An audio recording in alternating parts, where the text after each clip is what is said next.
Hello again. There's a track we did a couple of decades ago to deal thoroughly at the time with a doctrine that really troubles ex-Jehovah's Witnesses and should trouble Jehovah's Witnesses too. The doctrine of the Parousia. It's not just of interest to people in cults either, because controversy about this also wraps around the idea of the rapture, which is, as you know, very much in the air because of the Da Vinci Code and especially the Left Behind series. People are talking about the nature of Christ's second coming. So this information is very relevant to Christians who pay much attention to TV evangelists, because there is one doctrine of the rapture that is, you might even say, the exclusive and one and only option that's presented by TV evangelists as to how Jesus Christ will come again and what will be the implications of that coming, that parousia, for believers and non-believers. So I wanted to read from some very famous scholars of the Greek New Testament what the word parousia actually means, and you can take from it what you want in terms of the implications for the nature of the second coming for Christians, not just for Jehovah's Witnesses. So parousia, according to the Greek scholars, I'm just going to read along with the names of the scholars straight from their works, the relevant information, and I'll leave the references. If you want the references themselves, page numbers, etc., I can send you a PDF of this. G. Abbott Smith, in his Manual Greek Lexicon of the New Testament, says, parousia is a technical term for the visit of a king.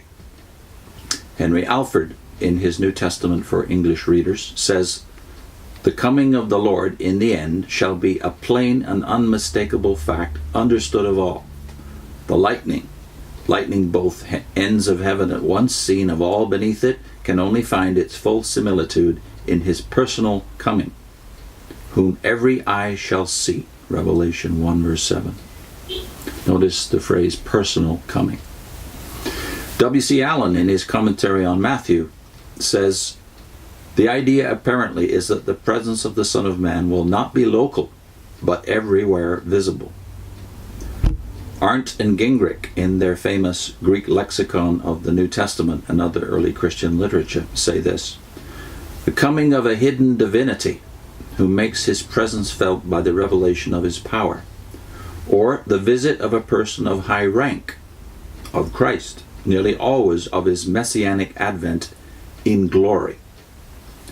This gave rise to an opposing use, the coming of the Antichrist, also a phrase that's much used in early Christian Greek literature.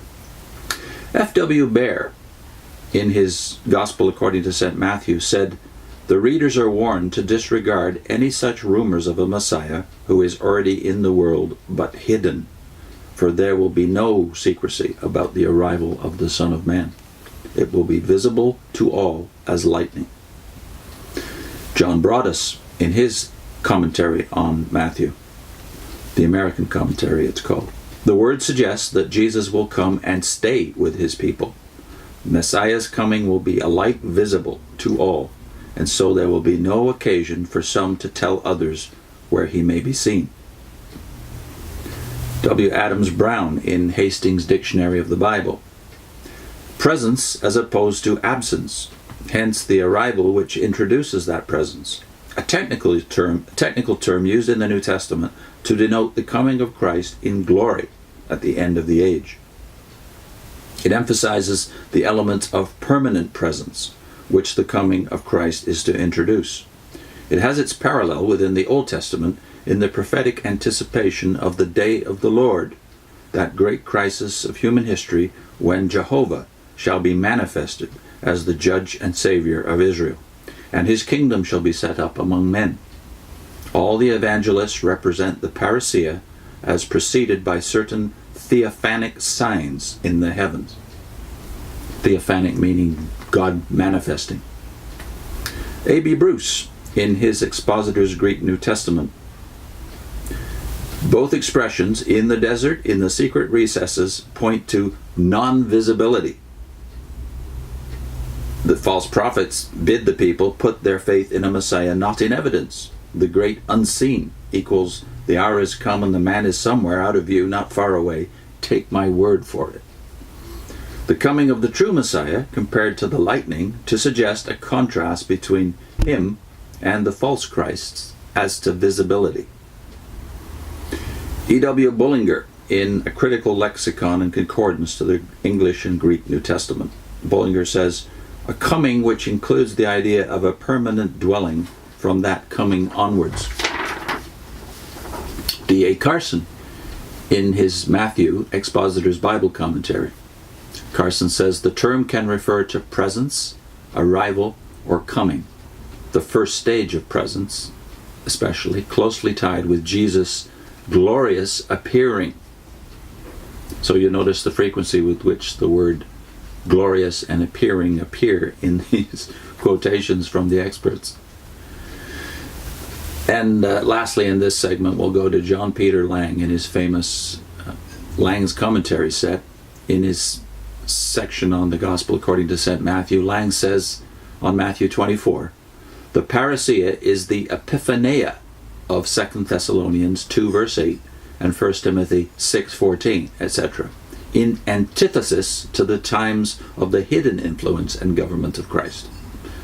That is the opposite of the hidden influence and governance of Christ. So, will Christ, at his appearing, manifest himself by an unmistakable brightness irradiating the whole earth? It is not here, then, the mere suddenness of that event that is meant, but rather the omnipresent, unmistakable, and fearful visibility. So in the next segment, we'll take up a few more Greek experts who weigh in on the meaning of the word parousia.